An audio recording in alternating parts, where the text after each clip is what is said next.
Have you ever reached down to pick something up off the floor and thought twice about how you're going to get back up? Or maybe you've twisted the lid on a jar of pickles, a jar you've opened 100 times before, only to find your grip just isn't what it used to be. These small moments can feel like quiet little betrayals by our own bodies. They're the whispers of a condition that affects millions of Americans over the age of 60, yet so few of us know it by name: sarcopenia. And if you've ever told yourself, well, this is just part of getting older, I'm here today to respectfully, and with the backing of science, challenge that idea. Today, we're not just going to talk about this age-related muscle loss. We're going to lay out a clear, actionable doctor's protocol to manage it, to fight back, and to rebuild the strength you need for the life you want to live. The title of this video uses a very strong word: reverse. Let's be very clear and honest about that from the start. Can we turn the clock back to when we were 30? No. That would be a fantasy. But can we significantly improve our muscle mass, our strength, and our daily function, even into our 70s, 80s, and beyond? The answer is an emphatic yes. It's about meaningful improvement, not magic. And to show you what's possible, we're going to follow the journey of a 72-year-old man, a man just like many of you, who put this exact protocol into practice. We'll see his challenges, his progress, and the very real difference it made in his life. So if you are ready to stop feeling like a passenger in your own aging process and start taking the wheel, you are in the right place. We are going to break down the science into simple terms and give you a step-by-step plan you can start on today. And a quick but important reminder: I am not a doctor, and this video is not a substitute for professional medical advice. The information we're about to discuss is based on established guidelines from leading medical and geriatric organizations. My goal is to educate and empower you, so you can have a more informed conversation with your own healthcare provider to create a plan that is perfect for you. Think of this as the ultimate briefing before you talk to your doctor. So let's start at the very beginning. What exactly is this thing called sarcopenia? The Cleveland Clinic defines it as the age-related, involuntary loss of skeletal muscle mass and strength.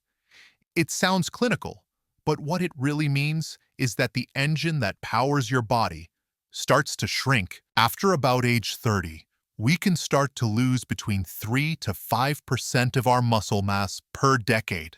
And for many, that rate accelerates significantly after age 60. Now, this isn't just about not being able to win an arm wrestling match. Your muscles are the core of your physical independence. They are what allow you to get out of a comfortable armchair without using your hands for leverage. They're what allow you to carry your own groceries from the car to the kitchen. They're what give you the stability and balance to walk across an uneven lawn or play with your grandchildren without a nagging fear in the back of your mind. This brings us to one of the most vicious cycles that many older adults face: the fear of falling feedback loop. It starts innocently. Maybe you stumble once or twice, or you just feel a bit unsteady on your feet. So you start to move less. You avoid taking the stairs. You decide not to go for that walk if the weather is less than perfect. You become more sedentary because you're afraid of falling. But that inactivity is the very thing that makes your muscles weaker and your balance worse, which, in turn, dramatically increases your actual risk of falling. It's a trap, and sarcopenia is the architect of that trap. This is precisely where our 72-year-old, we'll call him Frank, found himself. Frank was a retired accountant, a man who had always been active in his own way. He gardened, he fixed things around the house. But one afternoon, he was trying to carry a bag of mulch from his car to the backyard, something he'd done 1,000 times. Halfway there, he had to stop, his arms and back aching, his breath short. He felt weak, and for the first time, he felt old. That bag of mulch was his wake-up call.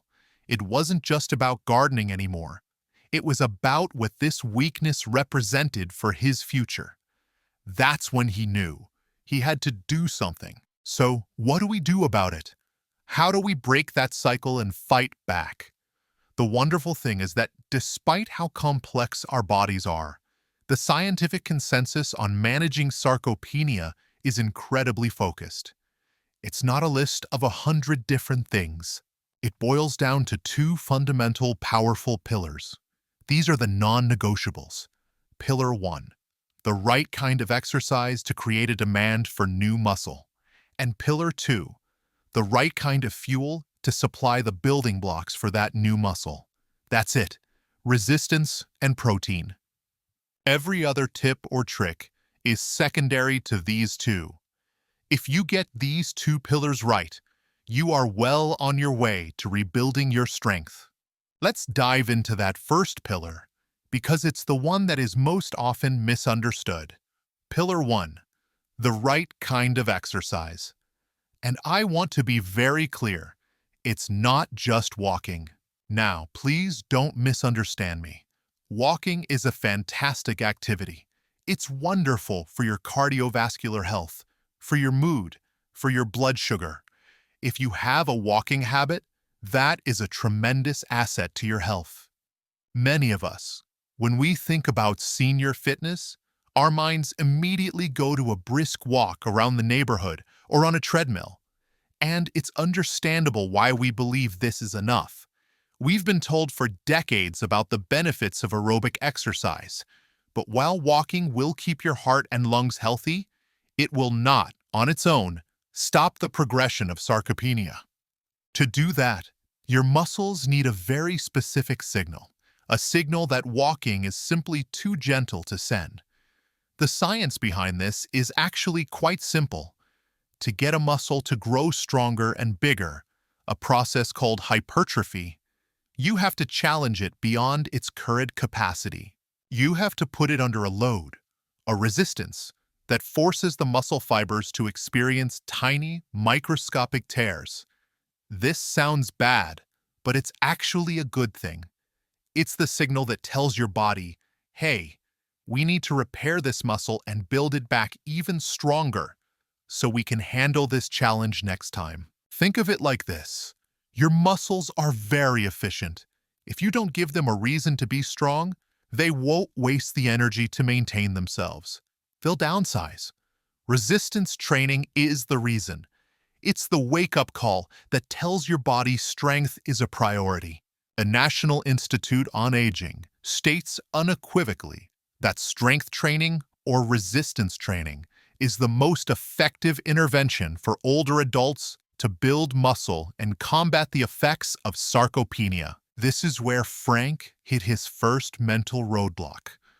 The word exercise to him meant sweating for an hour at a gym, surrounded by loud music and young people. It felt intimidating and alien. He thought, I'm not a weightlifter. But the protocol he followed didn't start in a gym. It started right in his own living room, with his own body weight and a sturdy kitchen chair. Here is a simple, effective routine, very similar to the one Frank started with, that you can do at home. The goal here is not speed or exhaustion. It is control and proper form. First, the single most important exercise for maintaining your independence, the chair squat. Stand in front of a sturdy chair, feet shoulder-width apart, arms out in front of you for balance. Now, slowly, as if you're about to sit down in slow motion, lower your body until you just tap the chair. Don't sit and rest.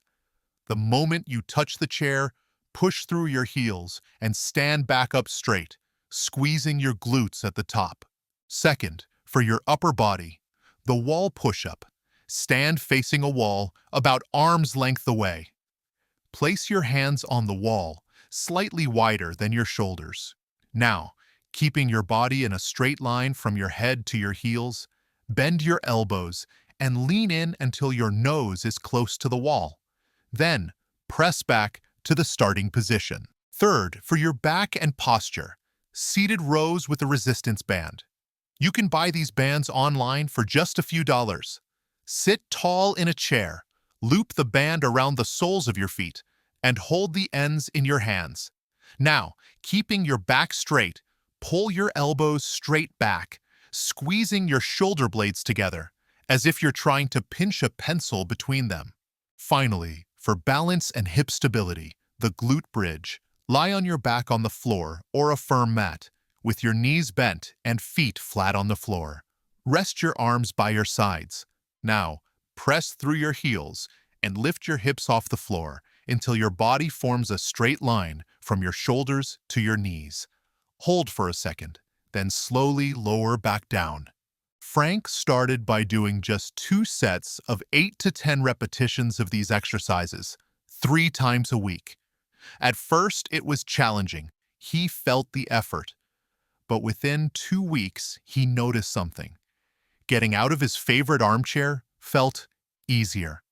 That was the first piece of real, tangible proof that it was working. A critical reminder here: if you feel any sharp, stabbing, or unusual pain, you must stop immediately. It's always a good idea to speak with your doctor or a physical therapist before you begin any new exercise program, especially if you have pre-existing conditions like heart disease, arthritis, or osteoporosis. Now, that powerful stimulus from resistance training is only half of the equation. You've placed the order for new muscle, but now you have to provide the raw materials for construction. This brings us to the second, equally crucial pillar of our protocol: fueling your muscles with protein. If there is one area of nutrition that seems to sow the most confusion, especially for seniors, it's protein. For years, we've been bombarded with conflicting advice. Some low-fat diets of the past made us wary of animal products. We heard whispers that too much protein was bad for our kidneys. The gentle truth is that the nutritional needs of a 70-year-old are not the same as those of a 30-year-old. Here's the simple science. As we get older, our bodies develop a condition known as anabolic resistance. Anabolic just means building up. So anabolic resistance means our bodies become less efficient at responding to the protein we eat. A 30-year-old might be able to build muscle effectively after a meal with 20 grams of protein. A 70-year-old might need 30 or even 40 grams of protein to get the same muscle-building signal. Think of it like a radio signal that's getting weaker with age. You just have to turn up the volume to hear the music. The protein you eat is broken down into amino acids, which are the literal building blocks that your body uses to repair those tiny tears in your muscles from exercise and build them back stronger. If you do the resistance training but don't provide the blocks, it's like sending a construction crew to a job site with no bricks or lumber. So how much protein do we actually need? The old general recommendations are often too low for an older adult who is actively trying to combat sarcopenia. The most current, evidence-based consensus from organizations like the International Osteoporosis Foundation and leading geriatric researchers suggests a target of 1.2 to 1.6 grams of protein per kilogram of your body weight. Now, I know that sounds complicated, so let's make it simple. First, find your weight in pounds. Let's use 150 pounds as an example. To convert that to kilograms, you just divide by 2.2. So 150 pounds is about 68 kilograms. Now, multiply that number by 1.2. That gives you about 82 grams of protein per day as a good starting target. Frank's diet before he started the protocol was typical for many. toast with jam for breakfast, maybe a small salad or a simple sandwich for lunch, and a modest portion of meat or fish with vegetables for dinner. When he first calculated his target, which was around 95 grams, he was shocked to find he was probably only eating half of that. So he made simple, gradual changes. Instead of toast, he switched to 2 or 3 eggs, or a bowl of plain Greek yogurt, which is packed with protein. That one change added 20 grams right at the start of his day. For lunch, he made sure his sandwich had a thick pile of turkey or chicken, or he'd add a can of tuna to his salad. He started thinking of every meal as an opportunity to get in 25 to 30 grams of protein. This strategy of spreading your protein intake throughout the day is key. It provides your muscles with a steady supply of those building blocks rather than one giant portion at dinner. How can you reach your target? Focus on whole foods first. A 4-ounce chicken breast has about 35 grams of protein. A can of tuna has around 40 grams. A cup of cottage cheese can have over 25 grams. Eggs, lean meats, fish, poultry, dairy, and also plant-based sources like lentils, beans, tofu, and edamame are all excellent. What about protein supplements, like whey protein powder? They can be an incredibly useful tool. Frank found that on some days, it was hard to hit his goal with food alone. So, he would add 1 scoop of protein powder to a glass of milk or water after his workout. Think of supplements as just that, a supplement to a good diet, not a replacement for one. And a very important note here, if you have been diagnosed with any form of kidney disease, it is absolutely essential that you speak with your doctor before you make any significant increase in your protein intake. Okay, let's just take a quick pause. We are halfway through this protocol, and we've covered the 2 absolute titans of fighting sarcopenia: resistance training to stimulate the muscle and protein to build the muscle. We've seen how Frank started his journey, moving from feeling weak and fearful to feeling the first signs of returning strength. This is where the change truly begins. If you're finding this guide helpful so far, if it's giving you a sense of hope and a clear path forward, I would be so grateful if you took just a moment to tap that like button below. It really helps the video reach more people like you who need to hear this message. Now that we have the 2 main pillars of our protocol firmly in place, let's talk about the supporting players. These are the nutrients that aren't the stars of the show, but they play crucial roles in helping the whole system work even better. Think of resistance and protein as your car's engine and gasoline. What we're about to discuss is the high-quality motor oil and the properly inflated tires. They make the whole journey smoother and more efficient. First up is the often underestimated vitamin D. We usually think of vitamin D in connection with bone health, which is absolutely critical. But research over the past decade has shown it's also profoundly important for muscle function. Vitamin D receptors are found directly on muscle tissue, and low levels of vitamin D are consistently linked to muscle weakness and an increased risk of falls in older adults. It seems to play a role in the muscle contraction process itself. Frank, like so many people, especially those who live in northern climates, was deficient in vitamin D. His doctor tested his blood levels and recommended a supplement. After a few months of taking it, alongside his new exercise and diet plan, he reported that the general achiness he used to feel had noticeably subsided. Next, let's talk about a supplement that has one of the strongest safety and efficacy profiles in the entire world of sports nutrition, but one that many seniors have never even considered: creatine. Now, the moment I say creatine, some people might think of bodybuilders and steroids. Let's be very clear. Creatine is not a steroid. It is a naturally occurring compound that your own body produces. It's found in meat and fish. Its primary job in the body is to help regenerate your muscle's most immediate source of energy, a molecule called ATP. By supplementing with a small amount of creatine, you essentially top up your muscle's energy tanks. What does this mean for you? It might mean you're able to perform 10 chair squats instead of 8. It might give you the energy for that one extra, high-quality repetition that really signals your muscle to grow.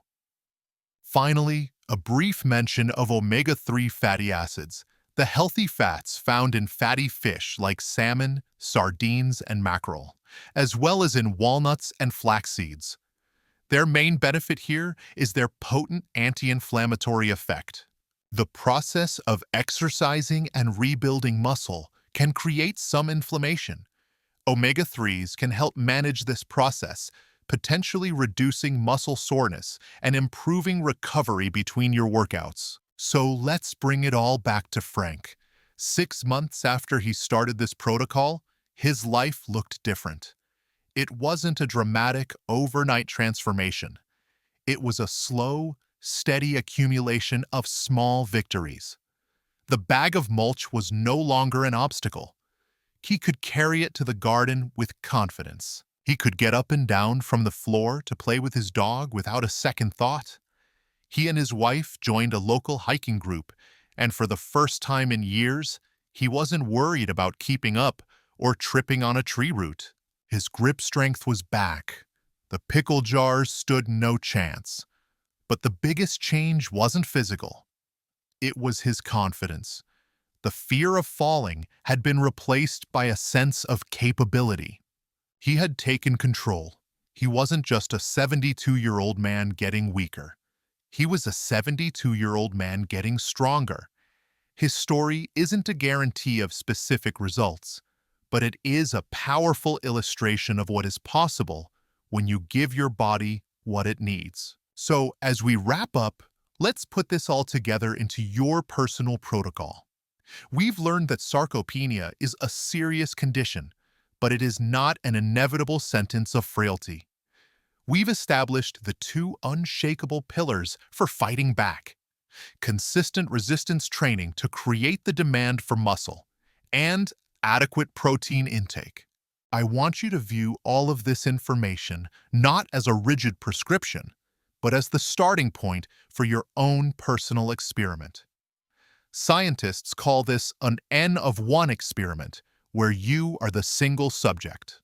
You have the power to implement these principles, starting slowly and safely. Track your progress.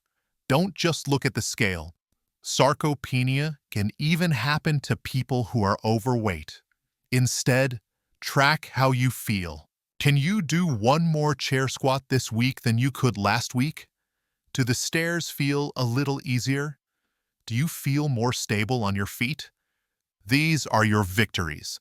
This journey is about reclaiming your strength, your confidence, and your independence, one smart choice at a time. Now, I would love to hear from you. Which piece of this protocol was the biggest aha moment for you? Was it the distinction between walking and resistance training, the specific protein targets, or the role of a supplement like creatine? Please share your thoughts and questions in the comments below. And if you enjoyed this deep dive and found it valuable for your health journey, please be sure to hit subscribe and ring that little notification bell so you don't miss our future videos. We're dedicated to bringing you clear, science-backed information to help you live your strongest, healthiest life. Thank you so much for spending this time with me today. Be well, stay strong, and remember that you have the power to build a stronger tomorrow. I'll see you in the next video.